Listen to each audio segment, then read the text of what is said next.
Yeah, I think that if you want to learn something, it should be learned in a hard way. You learn the easy way, you might forget quickly. Learning in a hard way can give you a better memory. This is why I want to become a role model. You should challenge yourself. If you don't challenge yourself, how can you ask your kids to challenge themselves, right? So I want building their role model. So this is why if people said, okay, if you have kids, you should be more stable. No, I should be more changing myself and to give them a good role model to learn how they can change themselves in the future. Things are very fast. How can you find a stable? Finding a absolute stability is very hard.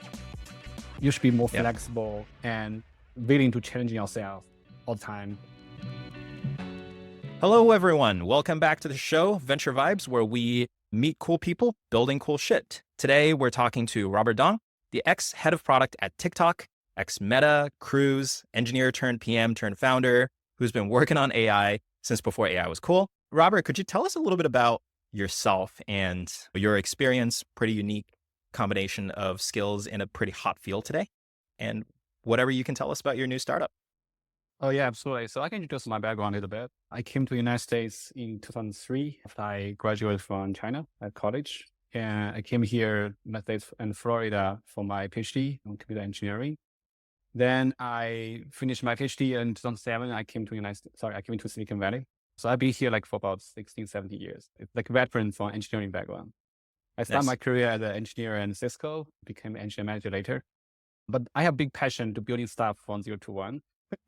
And also want to not only focus on my career, only doing career ladder, but also want to build something interesting.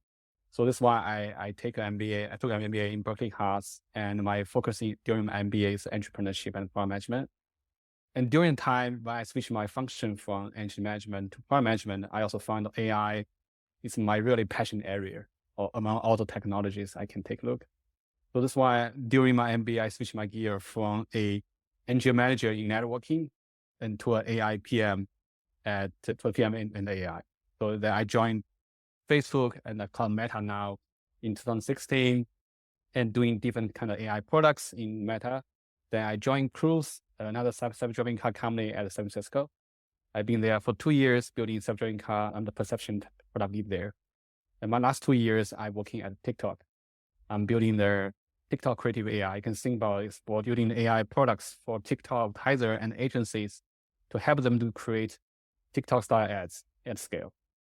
Now, as I mentioned, I quit job from TikTok, building my own startup right now. Thanks. What's the actual difference between engineering management and product management? Oh, that's a great question.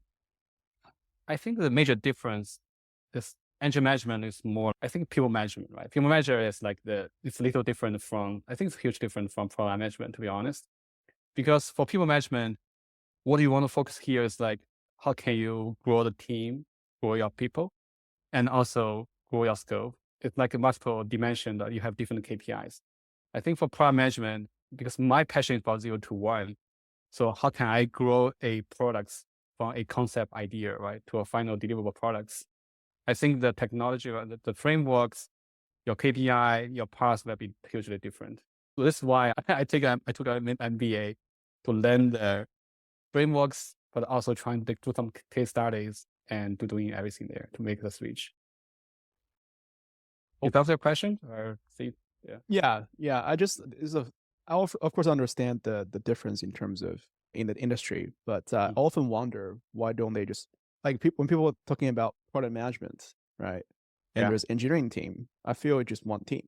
You need to have a vision about your products when you build your product. The classic engineer is saying, "Why do we need you?" Yeah, or the other way around. Other way around. Why do you need an engineer? Right. You can just do the job yourself. Yeah, that's an interesting topic because I've been in both worlds before, right? I have been engineering before, and I think the major struggle as an engineer here is if you don't know the business line, you don't know why you do it. You only focus on how part, right? How can I make it better, improve the metrics, and improve the technology, but you don't know why you do it, and also how you can shifting or lifting the metrics of your company or business, right? Because for example, I working at Cisco. I think I'm not too far from the core business when I just joined the company. So it's what I did every day, writing the code, but it's hard to know how can you shift the needles, right? For your company metrics. So this, I think as a PM, you might closer to the core business, even though you still not maybe not running the company, no better business. So this can give you a better idea of what you do every day. How can you align or get some connection between what you do today, every day, and with business operations. So I think PM, as I mentioned, people sometimes don't know what function is, right? But I feel like it's overall, it's become a connector. You are connecting different functions and to make sure people are moving forward together. This is something I feel like PM has a unique power there. Yeah. So in some way, to build a good company, you have to be both a good PM and engineer. I guess that's the you know what to do way. and why to do and how to do it. If you know everything, definitely you are full stack. I thought it's a full stack professional. I think we'll get back to this in a second because sorry. I want to get to know Yeah, your founding journey after having collected all the different skills in your different roles. But on the show, we always start with the hardest questions. And for today, that is, Robert, you've been around the world. Who has the best food? If you had to pick a city to live in that just has the best food options, where would that be? Let's make it harder. We all know Chinese has the best food, right? That's an easy question. It's a pretty biased panel here. But which city specifically do you think has the best food? How do you define the best? Like the one you liked. How you define best? I think it depends. To be honest, like it's hard to say. Like you have because of your ages, you might have different flavors. And I think the best one is that maybe for now, if you ask me for now, I just think San Francisco is good. I think the city I'm living in right now, they're pretty diverse. Like you have very good, authentic Chinese food, which is when you just have homesick, right? You can just take the food there. But you can also find good food or in different diverse background, like from American to Europe, to different countries. But I think here, like even Korea, Japanese, I think the worst, like it's easy to access. If you tell me like the Milan has a good food, it's hard to access, right? And Shanghai has a good food. Right. But now I feel like what I live here, I try and be adaptive and flexible. So where I live, I always have the best food. This is my take. So where are you from? Which city are you from? It's a small city in China. It's called Huangshan, Yellow Mountain. It's a travel city. It's kind of like tourist I've been there. city. Yeah. It's near Shanghai, near Hangzhou. But overall, it's a very beautiful city and has many tourists that come in every year. Nice. C's unhappy with that answer. It's too diplomatic. It's too polite. We're trying to piss people off here. What's Anhui food is known for? What's that? That's from Anhui province, right? Oh, yeah. What's the famous dish? I think there's many interesting ones. Smelly fish. Another one is called, it's also smelly tofu. Even though they are very smelly, but very tasty, delicious. So it's very interesting. You cannot just judge a contents, right? Just based on its surface.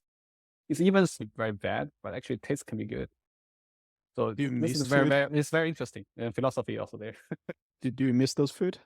Yeah, definitely. The problem, this is something I need back to China regularly because those food is pretty hard to find in United States. Yeah. It's not like Sichuan food or Shanghai or other like Cantonese food easy to find here, right? But those foods are really niche.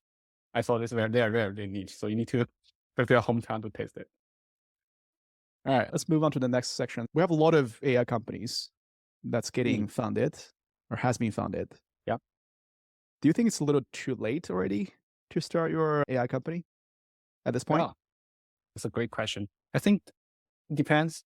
I feel like for me, it's never to be late for any people to start your own company. Or every people have their own schedule, right? I think to the question for the AI company here, I know AI has been popular over like buzzwords for the last few years, right? Especially for ChatGPT coming out like 2020, I think at November 2022. So I think this is already 1.5 years. But plus, if you look at current AI companies, this is my observation, right? Most companies are building their solution even without knowing their potential customers. I think this is one of the major pains if I was an engineer. You are building hammer a lot, right? But you don't know what's their nails. So that's why I feel like even for now, Gen AI has been so popular for like last 14 months. But many tech companies still has no real customers, or they have very high churns, even they have high growth. But how can you really build a good business, sustainable business? I know many AI companies with fund from VC or angels, right? But they haven't break even yet. So that's why I feel it depends on how you want to build in a company. Are you want building a sustainable AI business, or you want just building on top of the buzzwords, right? So it depends. So that's why I think for me, it's never to be late. You can definitely pick your war and pick your competitors during different stage. And so do you think your differentiation here, because it sounds like there's a flood of companies, right? That are getting into the space and they're thin-skinned over ChatGPT doing a specific use case. And you're saying that they may not be good businesses, right? They're funded. They don't really necessarily have a moat to defend themselves or have profitability or a path to profitability.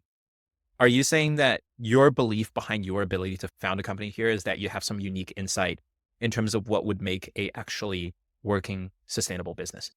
I think for me, I'm taking a unique way because I'm not building the solution from day one. I'm talking to customer from day one. Because for me, as I mentioned, right, when I was at TikTok, my customers are TikTok agencies and brands, and how they can make TikTok ads in a more scalable manner, right? Similar here, like I'm also talking to customer when I just quit job, my potential customer, to understanding what's their real needs. Instead of just building the AI tech stack, right, for like the very fancy technology. As a PM, I'm talking to customers. I like for talking to customers to understanding the pain points, how they look at Gen AI, how they want to use Gen AI in their workflow. So this can give me more insights than just building the AI technology from day one. So this is something very critical. Is you don't want building anything people don't want to use, right? And later, right? Can be very high waste and low ROI there. So this is why I spent the last few months just talking to different agencies and brand customers to understand their needs. Yeah. So this I'm taking the different approach here. Gotcha. So like you quit your job and then you're like, I think there's something there. And then you spend a few months just talking to people. Yeah. And now presumably you've found an opening that you think is interesting. And now you've started a company to build something to solve that problem. Or are you still just actively talking to people? Talking to people, also understanding the current technology, how the maturity level. Because when any technology come out, they might not mature enough. Even ChatGPT, you cannot use in your production in day one. You might go into multiple iteration, right?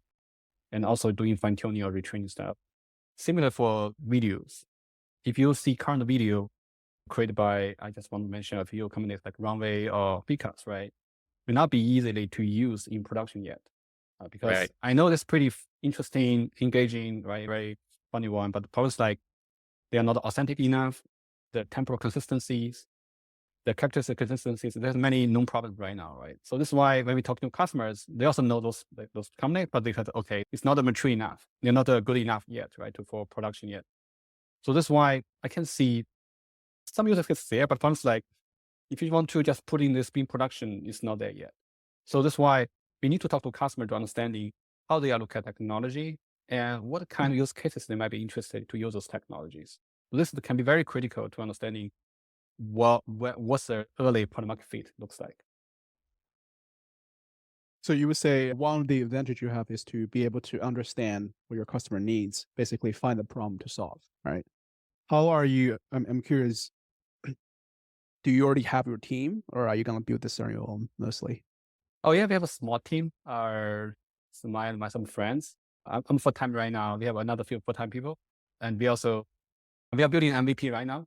It's still in test mode, but we are testing this MVP with a few pilot customers. Right? I mentioned when I talk to customers, some customers interested in this topic, and this is why I give them trial access for them. Right? So it's like in the pilot testing phase right now. That's where most of the traffic goes today. Mm-hmm. But I do want to take a step back here. This is super interesting. Thanks for digging into that, Robert.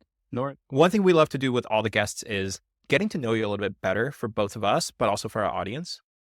So can you tell us a little bit about Robert as a person? Where do you come from? How'd you grow up? What was your early life like that led you up to your career? Oh, that's an interesting topic. Yeah. As I mentioned, I grew up in Fangshan, right? The Yellow Mountain is my hometown. It's like small city. I call it tier 4, tier 3 city in China. Still bigger than half the cities in the US, but yeah. Yeah, that's good. Yeah, but I love gaming and soccer to have questions because this also leads to my career also here. Computer gaming, Nintendo. I play Nintendo almost every day since my age 10. I got my first Nintendo games. And play computer games since I got my first computer in the age of 14. Which games were your main games? Mario. Super Mario. Nice. Wait, age of 14, what year is that? Age 14 in 1994. Okay. Yeah. Now I disclose my age. Cut that out. Cut that out. Yeah. Anyway, I said so. I was very fascinated by a computer and learning. I forgot the language. It's called Logo or Basic. I forgot the language. This is my first language I learned during my like very young age. Like I was 14, 15 years old. So that's why I feel like okay, I need to pick this career as a major. So that's why I take my college entrance exam. I choose a major computer science, and in the city it's called University of Science Technology China. It's in Hefei. It's one of the best, how to say, the technology colleges in China. Tongkoda, right? Tongkoda, yes, it's similar to Tsinghua. It's pretty strong on physics, chemistry, also all those technology majors. And I think during my college, I continue my passion on computer gaming, all those like computer science degree, major stuff. So that's why the reason I want to come to the United States, I know US has the best advanced technology for computer science. And also, if you want to extend my career and find my better potential, right, for my career, that's why I came to the United States for my graduate study. But overall, I feel like computer gaming, the gaming itself has led my career from a very young age. Yeah. Good student in class, your parents and your teachers liked you and everything, or were you getting in trouble? Depend. I think before my middle school, I'm pretty naughty and just make trouble every day. My parents are also very frustrated. I think when this turning point, I don't know why I tend to be more mature during middle school, but overall, like I can maybe some peer pressure. And also I have some demonstration, right? Want to do more gaming, make it more serious stuff because I play game. Like some days I felt okay, I make a career for me and to take a computer science. So that's why I become more serious about computer science stuff. And that's why I can study like my best major is math and physics and chemistry. As you can see, I'm pretty bad on Chinese. Oh, this is why my major is very over biased into all the technology majors. And this, yeah. Yeah, that makes sense. I'm curious, when you were growing up, what was the perception when people heard that you were going to pursue a career and life in building video games and working with computers? Because today, of course, that's pretty well established. That's one of the most desirable domains to get into. But was it true when you were growing up as well? Or did people like not understand what you wanted? People get it. I think they also see the potential for computer science.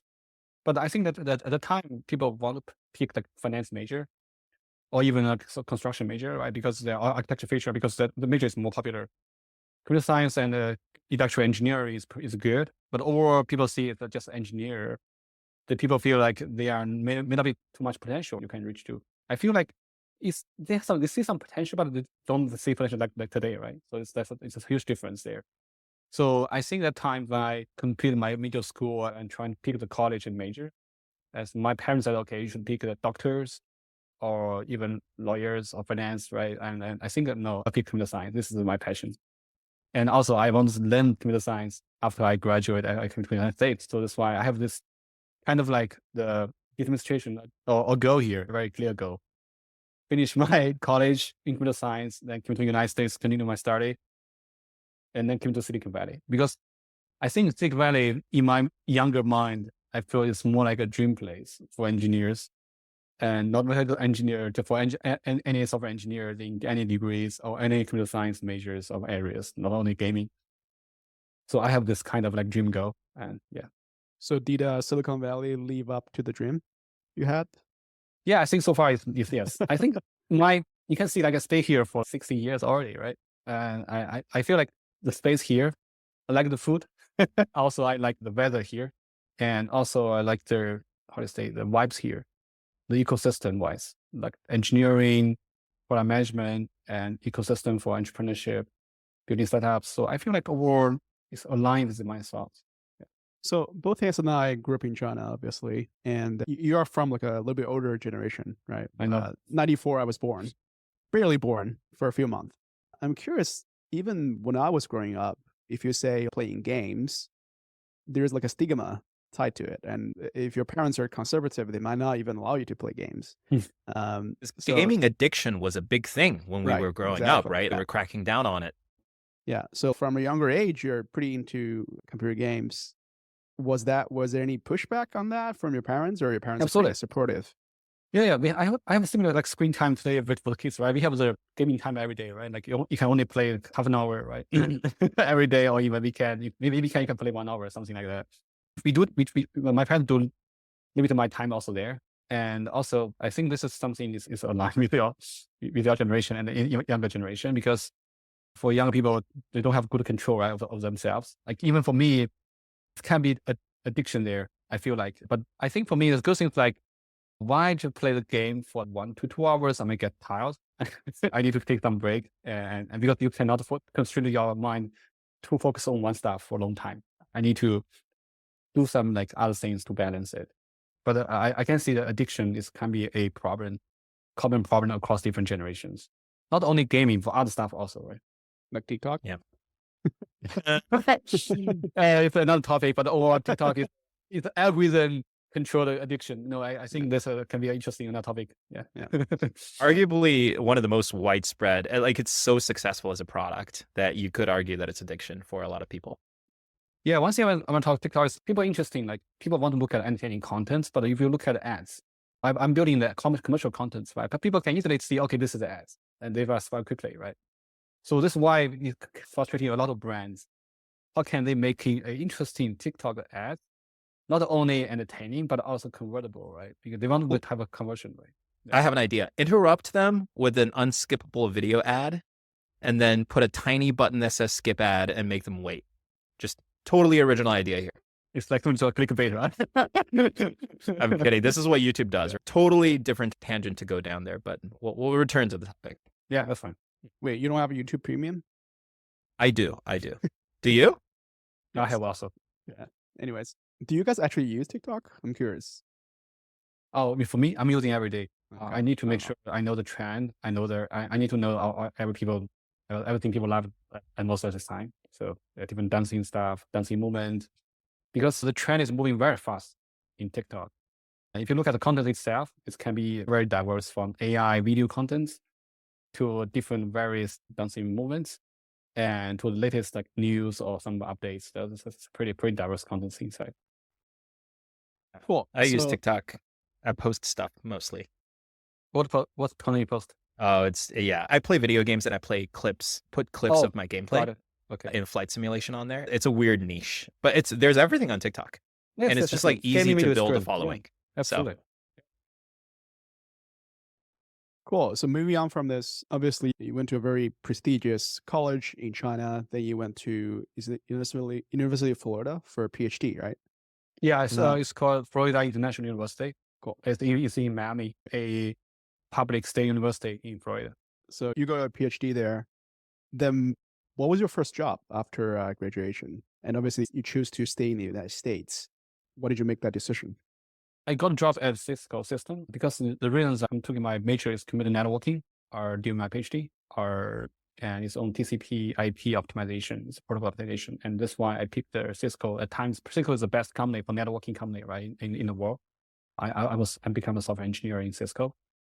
And the reasons I pick United States are similar to I mentioned before, right? The technology-wise, the US has the best advanced technology. You can learn from every aspects in Silicon Valley. So that's why I came to Silicon Valley, become software engineer working on networking. And also, I think when I just came in the first day, I also said, I want to build my own company in Silicon Valley at some time, even though I just become a software engineer at that time. But I have a dream there to building my own stuff. And so this is the start of my career. But start career as a software engineer. Take a step back. So where did that come from? So you mentioned several times you want to start your own company. Is that from your childhood? Is that from where does it come from? Yeah, that's a great question. I think maybe some DNA. An Hui has a very famous Hui for Shang, Hui, yeah. Hui Shang, right? So they have some DNA there, and to be doing business. And another thing, I was in PhD. That's very interesting. So something I can share is like, why was in my PhD? Not only just doing my PhD study, but also I already doing some side business myself, selling stuff on eBay, from very different computers to PlayStation 3 at the times. I'm already doing my own side business during the time when I was in Miami and doing my PhD. And also I think at certain stage, we have a very good stock of those different machines for PS3, and we become a I think, decent size of the reseller, me and my friend. How'd you get into that? The reason is like the PS3 when it was launched in 2000, I think 2005, it was launched that year. The first time it's very popular. It's hard to get it.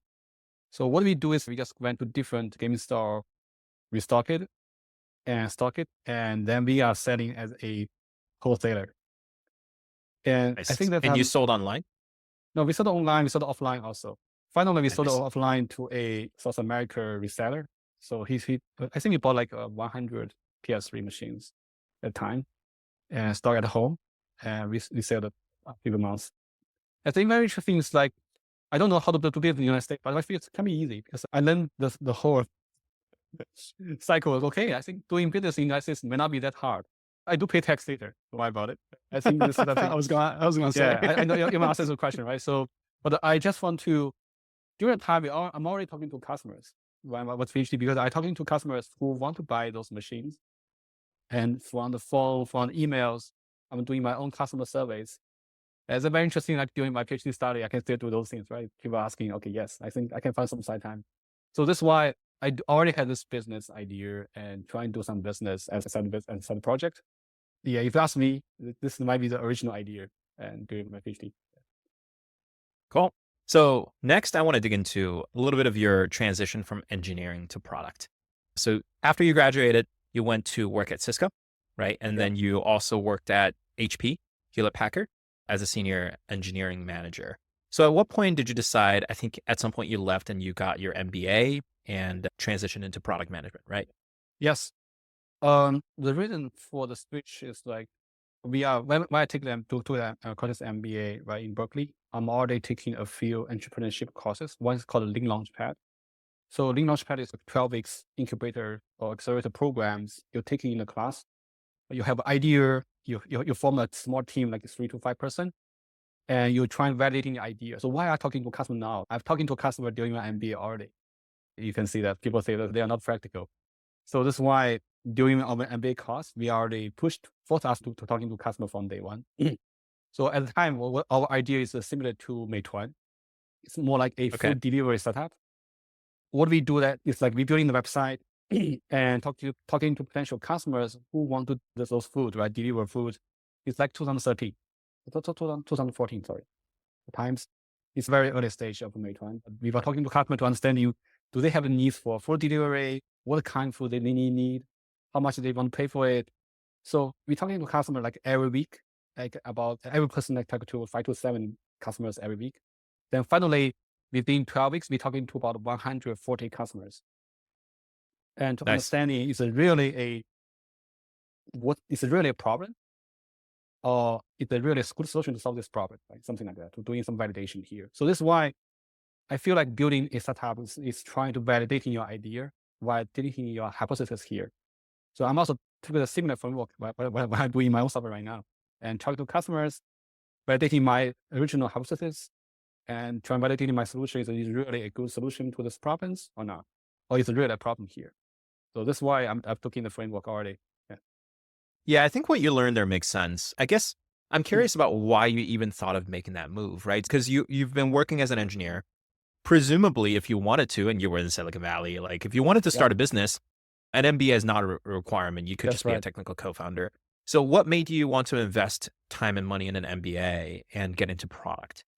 Yeah, that's a great question. I think for me, I feel like I want to become a you should think I want to become the CEO. It's maybe a simple question.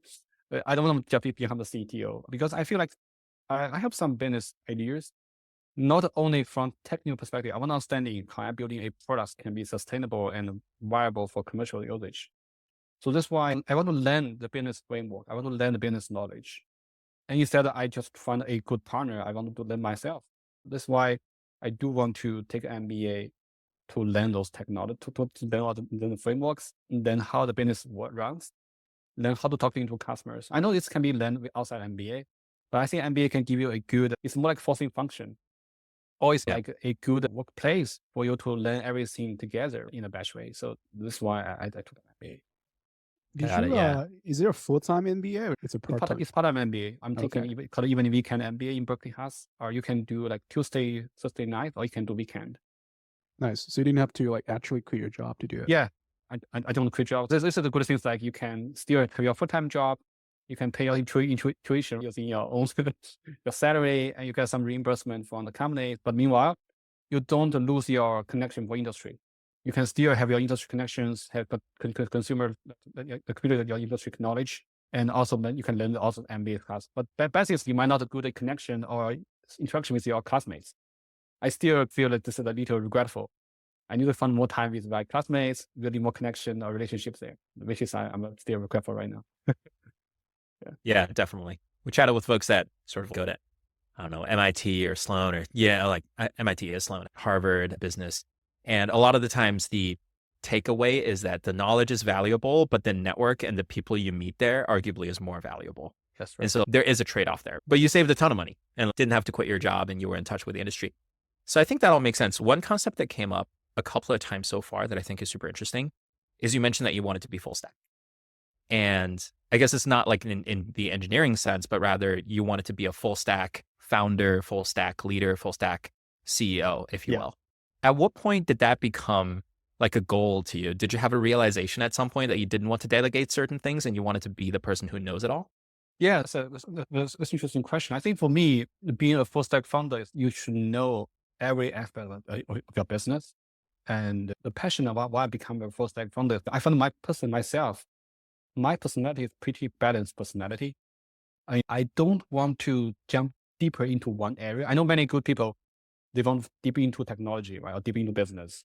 I think for me, overall, I see myself as a balanced people, have some good balance between technology and business, between technology and products. And so that's why I want to learn everything. And I also have a very strong curiosity. I want to learn how business runs, how we can convert a technology to be a tech product and become a business. So this like a curiosity makes me also want to become a full stack people to learn many things I don't know. So And how do you balance being a full stack person, operator, with being able to delegate to your partners? Yeah, the same question. Good question. I think even with delegation, yourself, you need to know the enough because just pure that dedication is become very dangerous. And sometimes something happens, right? Or exception happens, your partner left, and how do you handle those things, right?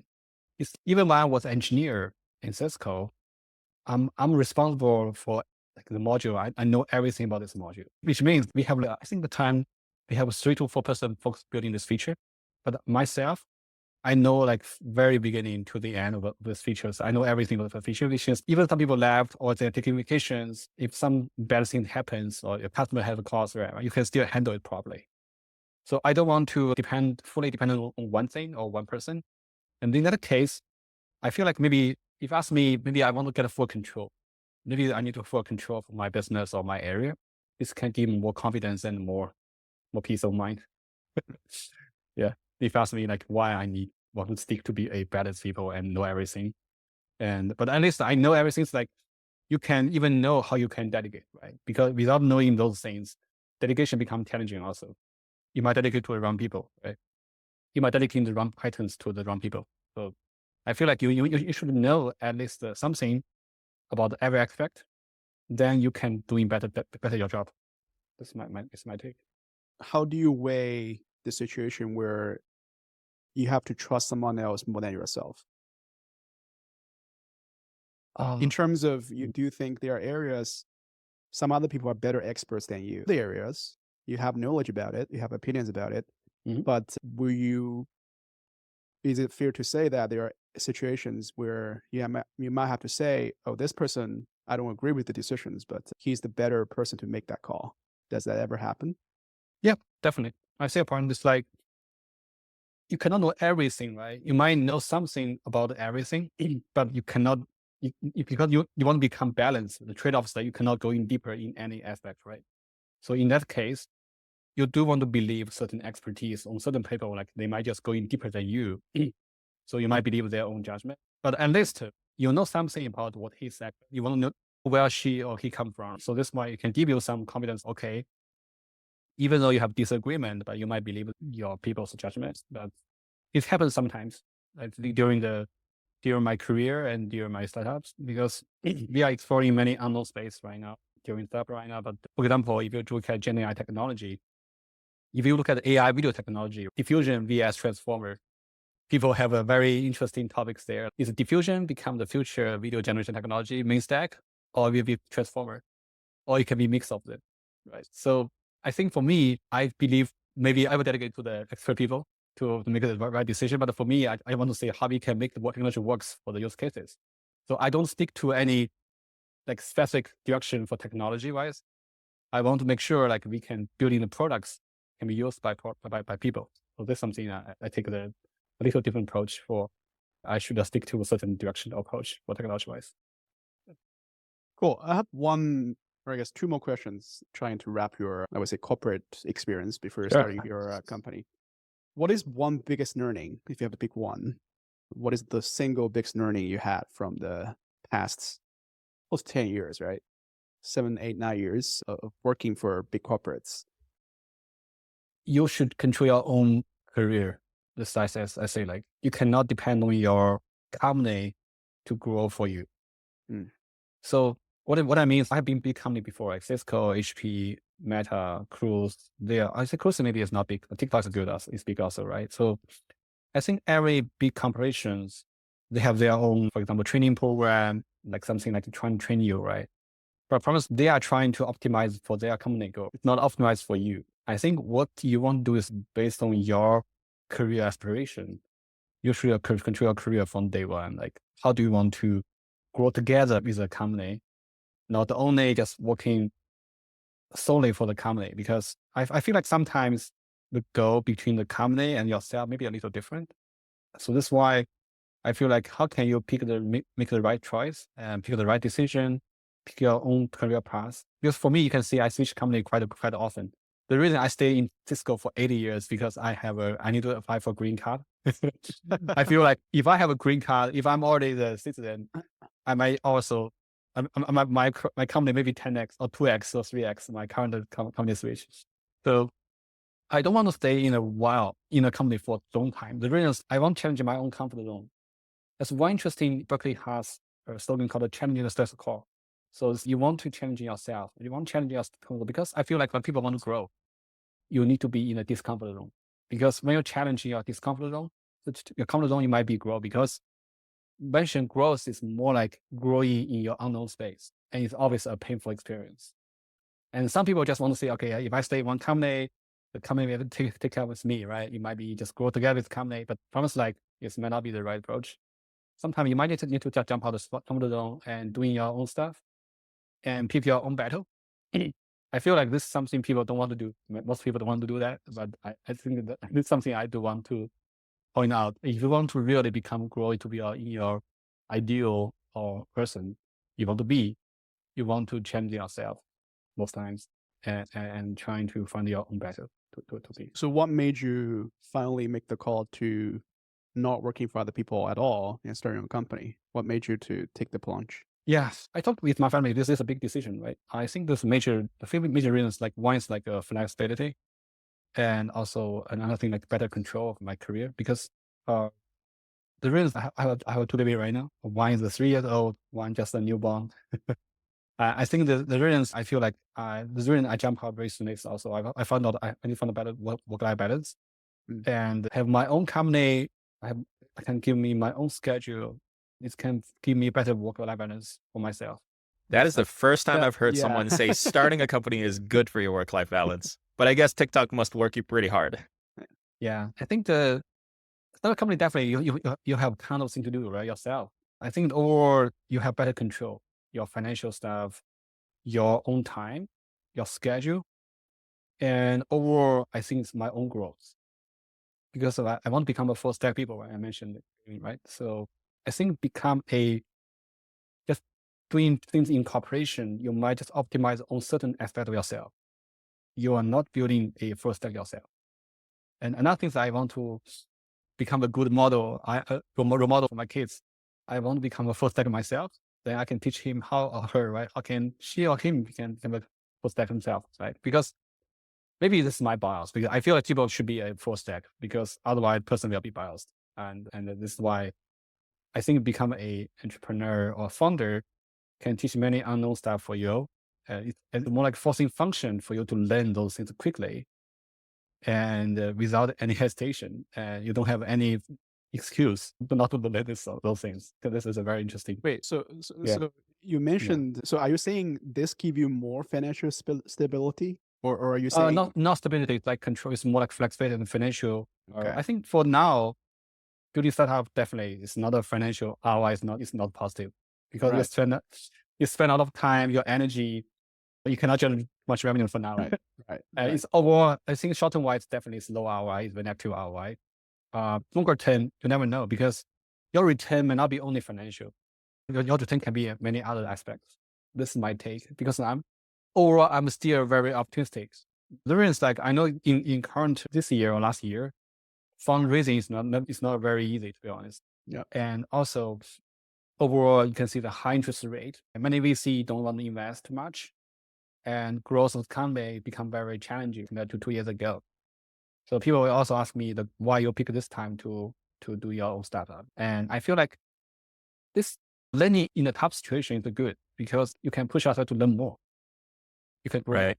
If you can take if you take your own battle, I mentioned, if you're prepared already for all those the business, all those like upside down, just go for it. It's never going to be a good time or perfect time to be doing your own startup. So that's why I feel if you are ready and you will already take care of everything, right? Make sure your family is okay with that. You just go for it.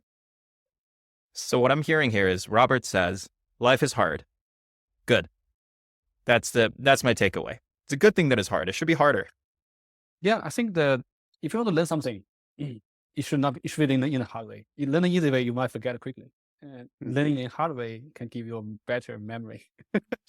Yeah. So I think it transitions very smoothly into my next question, which is something we ask every guest. What is success to you? What does it mean to be successful in the short, but also very interestingly in the long term, right? Robert, in 50, 80 years, depending on how long we live based on science, who knows, maybe in 100 years, you look back at your life. What would make you think that you've had a successful life to make you content? Yeah, that's a tough question. Because we were going on about things being tough and you want to learn and you keep getting to this like abstract person you want to be, right? You have this aspiration of being someone greater, someone with greater knowledge. What is that success and why do you chase it? Yeah, why not just take a 9-to-5 and be comfortable in a tech company? I'm sure you could make a great living and drive a nice car and have a family and go on picnics and whatever they do. Yeah, I think that's a good question. I think I also definitely asked myself something during the downtime because when I struggle, I ask myself, should I quit back to my normal life? Should I pick a more easy life? I feel like why just maybe, as you mentioned, like in 30 or 40 years ago later, why just look at my life? I want to make sure I don't regret. And even if you take those battles, you failed, and at least you tried. I don't want to say like, oh, you didn't have time or you didn't have energy to try. I don't want to give my future myself an excuse that you don't try those things.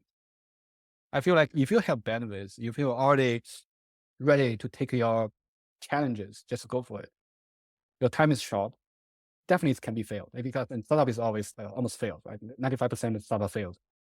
I think, but or like you tried and you learned something and you knew your potential because only when you try, you limitation, right? Because I think many people said, okay, I'm building my own companies, but they don't know how hard it can be. And only when you just jump into the boat and to know the ups and downs, then you know what's your limitation. This gives you a better yourself, understanding your better yourself. It's also a good thing for your kids, to be honest. Like I have kids and I need to use in my own lesson to teach them, right? How you can find your own potential. This is why I want to become a role model. You should change yourself. If you don't change yourself, how can you ask your kids to change themselves, right? So I want building their model. So this is why people said, okay, if you have kids, you should be more stable. No, I should be more changing myself and to give them a good role model to learn how they can change themselves in the future. I like that. And this is something I do want to become a role model for my kids. This is another reason I want to change myself for now. And even if it fails, it can be a good lesson. It can be a good journey. I also talked to my co-founder, right? I think that I know this can be a very tough mode to build in software at this stage, but overall, we should learn many things from this journey. And it can be good for your future business and for your future career. So in terms of success, you would say It's more as long fulfilling as fulfilling myself journey. Yeah, it's like you should have a fulfilling life and you should not be regretful. so that's defined by you tried the things you want to try, Yeah. even if it fails. Yep. Got it. I think, who was it, C, that had the regret minimization framework for how you make decisions in life? I think Lisa, right?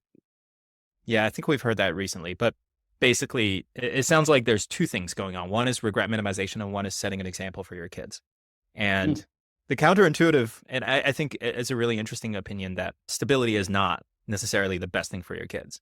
Actually, setting an example for doing the hard thing and trying and maybe failing is a better thing for your kids than Yeah, it's good stability. thing. It's good things. I feel like stability become even harder in the future because with this dynamics with the environment and AI technology, I do feel like adaptability and flexibility should be the main a greatness, right? A great should be the main characteristics for future person, right?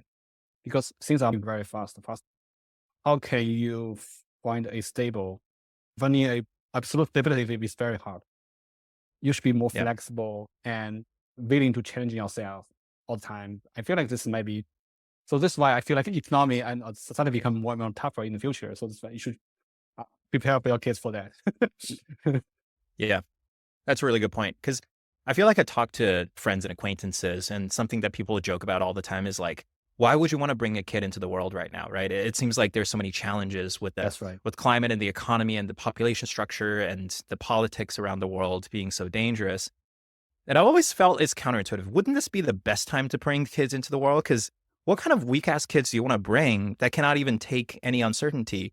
Isn't this the opposite of what Darwin's theory predicts? That wouldn't we all become weaker if there was no hardship and no difficulty and danger in the world? So I'm totally with you on this one.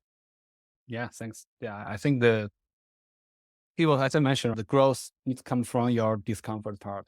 And it's never to be easy to learn things quickly. So that's why, yeah, just become the role model for them, then taking my own challenges and show them how I can do it every day. And maybe it's a good lesson for them also to learn in the future. Yeah. Robert is very hardcore despite being very humble. I like it.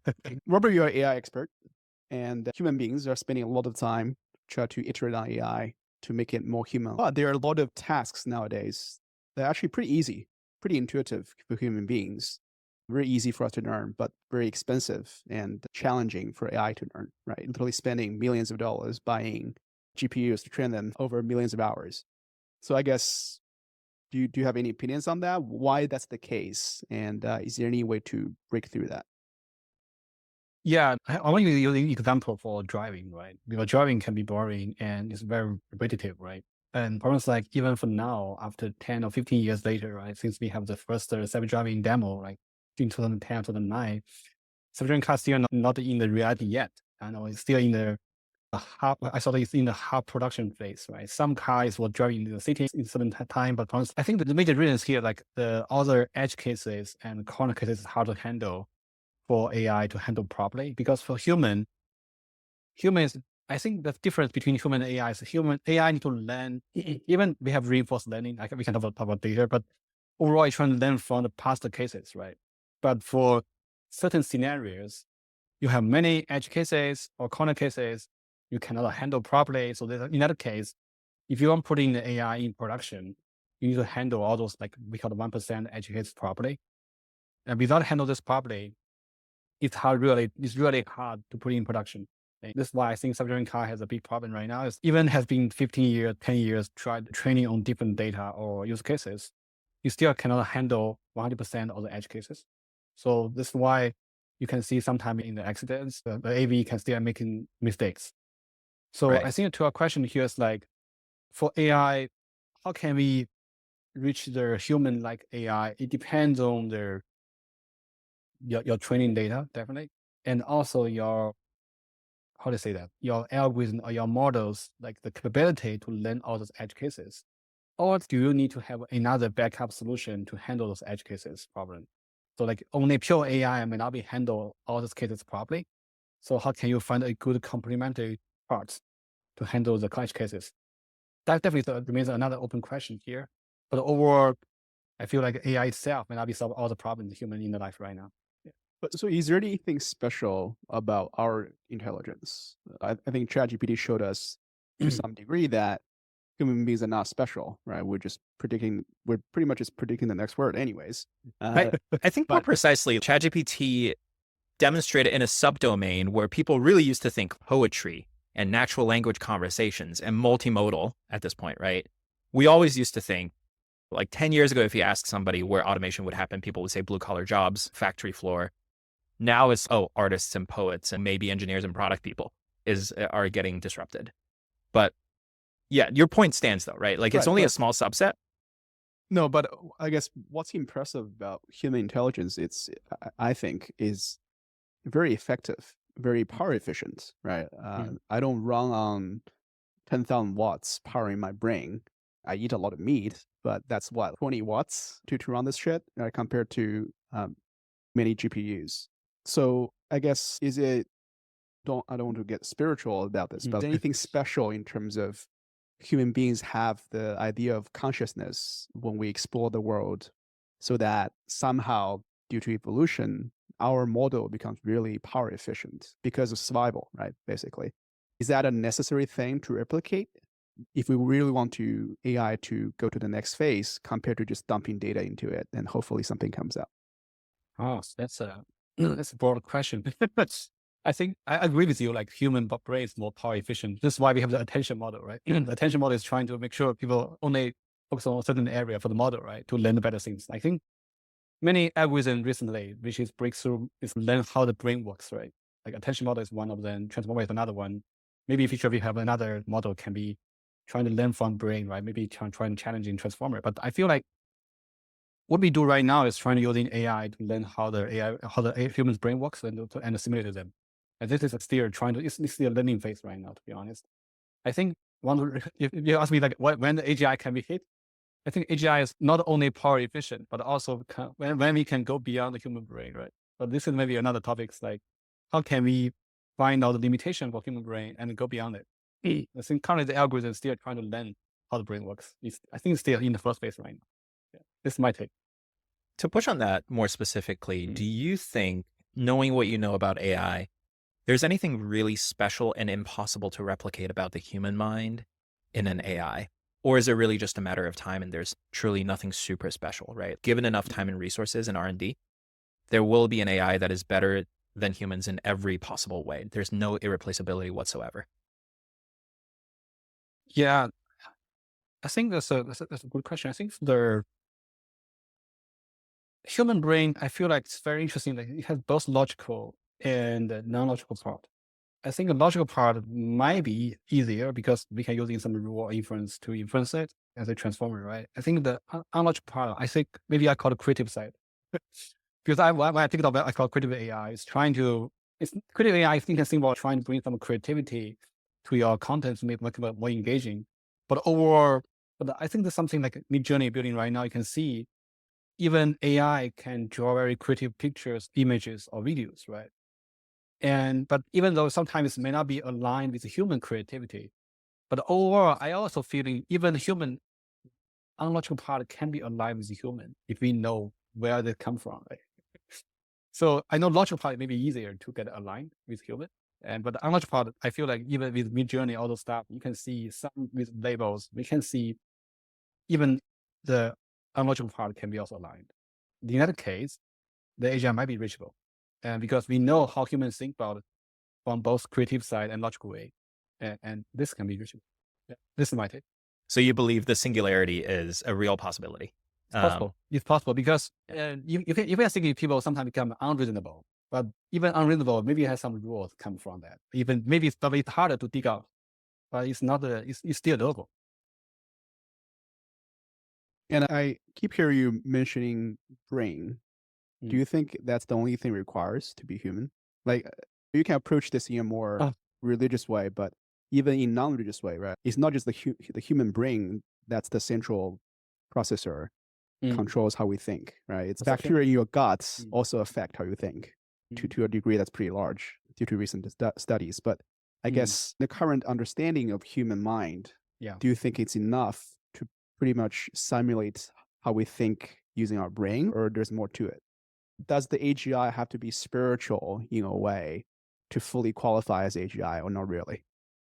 That's a good question. I think for me, this is only my perspective. I think for human brain, it might be the major one to make the decision when and how you do it properly from a human perspective. But you might see, okay, you might have the other stuff and your perception, your own, like your feeling stuff. But overall, I think still back to your brain. So brain is becoming your final driver to drive you to do things. I think maybe I have my own limitation to thinking this stuff. Mhm. But overall, I feel like the human brain, this is the major things the idea come from. And I think what we do right now for all the AI models, trying to learn how the brain works and trying to simulate that. Yeah. Which do you think will come first? We understand our brain or the AGI? Man, maybe both. If we know the better, if we understanding fully about the brain, maybe AI or reachable. Because if we know what we don't know, we might can do something similar to it.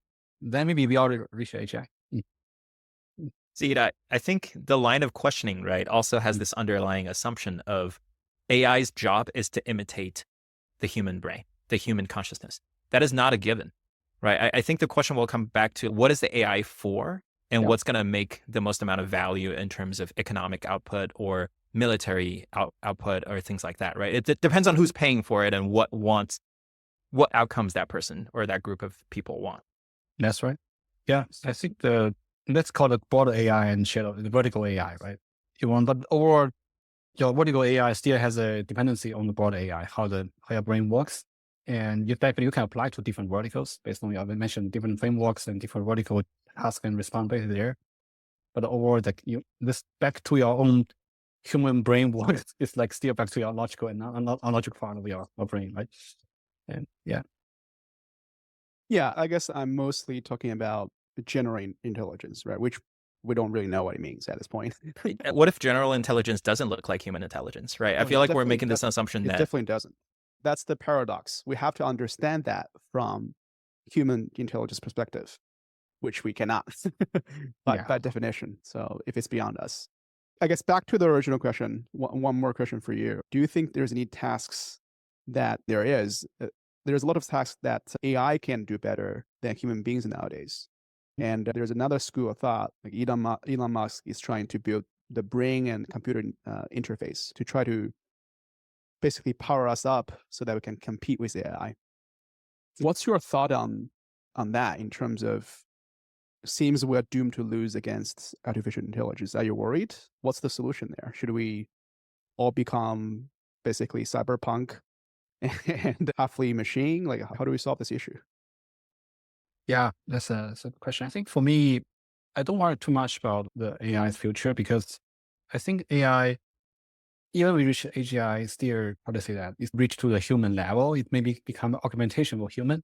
Like you can use in robotics, right, to extend your strengths, or extend your capability to do things more faster.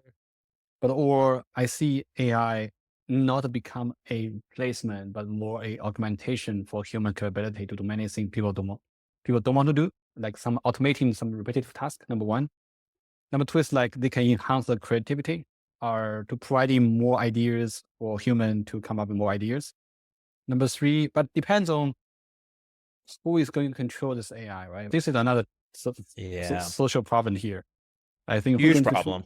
Yeah, this is a problem. Like how maybe we need more regulations, all those stuff. But just one example, like for the atomic bomb, and if you see like only government can use it, and also it's stuck into a regulation problem. Some dangerous AI maybe it's only can be used by or developed by certain governments or like stuff. But can we believe in governments? It's another good question. But or definitely needs regulation. And I think for future the AI have a different level of their safety. And I think that's why what I do right now, I pick the AI video. I feel like overall this should be a more positive and how to say entertaining purposes and some more marketing purposes here. I don't want to pick the top bottle which has a lot of regulations because some technology has a lot of regulations, which means you cannot control too much of your journey. So I do want to have more better control and of my startup journey. So that's why I want to pick the relatively less regulated AI and to move forward there. But this is another question. Another thing, maybe it's another topic. Yeah. Like how you pick your AI journey or AI battle here. So something that came up in your answer just now, I want to push on a little bit is, Oh, sure. do you have a position on the idea of AI being controlled by a small group of people, whether they're private individuals, powerful corporations, or powerful governments, or democratizing AI? So in a world where people all have their edge devices powerful enough to run their own AI models and write their own open source AI code and things like that. Do you have a strong point of view on this one? Yeah, I definitely do prefer the second, the latter, because I feel like, let me learn the AI very early, right? Because we don't say AI should be democratic. It's that we call democratic AI, right? It's like everybody should be benefit from AI instead of only a small person. But I feel like there's a bad trend here, like because of compute limitation or GPU limitation or data limitation, it's maybe become more concentrated to only some large companies or corporations, right? To use AI or building better AI. I don't like this trend. Especially as a sort of founder, I do want to see how can we building more democratic AI. And Right. even without building a very large model, can smaller model achieve the similar things, right? And it's not only from, maybe it's not only from the demographics, but it's also from the efficiency perspective. I don't think we need a large model everywhere, right? We can using some smaller model to achieve similar tasks with very comparable performance. So this is Yeah, why, but go ahead. yeah, there was a similar promise early days of the internet. We're going to build this World Wide Web. Anyone's going to put up their website. Your mouse cursor is going to turn into a butterfly for no reason. Everyone's going to have a piece of the internet. It's going to be free. People are going to be informed. Anyone can look up any information. People will be enlightened. And now we have the opposite, right? Like 10 companies are absolutely massive on top of, and you've worked at some of these companies, and they're massively benefiting from that. And even though technically it is open source and anyone could write anything on the internet, that is not how the political power and the economic power was distributed. So yes, we all want things to be more democratic and available to people. But do you think that's how it's going to shake out for AI? Or if you were a betting man, are you betting on big corporations here, or are you betting on the open source distributed model? I don't the open source distribution, to be honest. I think even I've been working in big companies, but I agree with you. I also think this problem for the last few days. But why is AI becoming even more concentrated on some big companies, right? And even we said we want to democratize it. I think that there's multiple reasons. Now AI is hard to use, and many people don't interested in AI, but they don't know how to use AI, right? So what I'm building right now, maybe that's a little disclosed. I want to make sure that every people can use AI to create video. I know for internet similar. I know like people want to be using internet or doing many things, but is one of things is hard to use. The learning curve is hard. Number two is people are lazy, right? 90% people are consumer, 10% people are producer, right? It's similar for TikTok. 1% are TikTok creator, 99% just came to TikTok for consume the content, right? I think there are multiple reasons. One, people are lazy, and all people don't know how to create good content. If we can build some good tools, let more people easily create engaging and personalized contents, maybe that's a possibility to get more people. Even I should not say 100% demographic, can be from 1% to 10%. It's already going to be. Yeah. And I was going to say, Hanson, if you even use internet as example, yes, it's flawed. There are the top companies took most of the benefit, but I would argue I still want to live in the world now compared to 20 years ago because of the internet, right? So that's unfortunately how progress is made, right? It's driven by a small portion of people who's going to benefit unevenly from it, but eventually the whole society will benefit somewhat, not proportionally, but that's how progress is made. Everyone listening to this show just wants to know, how do we become that small percentage of people creating outsized value and building something really exciting? All right, Robert. Hey, thank you for coming on the show. We've had a lot of fun chatting, and especially the wild questions at the end there. And yeah, good luck with your journey. Please keep us posted. We'd love to hear more about what this stealth startup is, and maybe Seed and I could get in on some early alpha or beta testing. Thanks, Hanson and Steve. Yeah, thanks for having me here. It's a very interesting conversation. And also it pushed me to think more louder about my journey. Thanks for that. Maybe you write a book about it. Yeah. I was thinking about it, man. Yeah, ask your AI to do it and make short form video about your life. I have some friends that work using AI to write their book. I think this is become another trend to writing book in the future. So that's good. Great. I'll write an AI to read the books and give me the summary because I don't have time for it. Then the human out of loop, totally, right? No human in the loop now. It's just AIs talking to each other. Okay. Nice. All right. Thanks, everyone.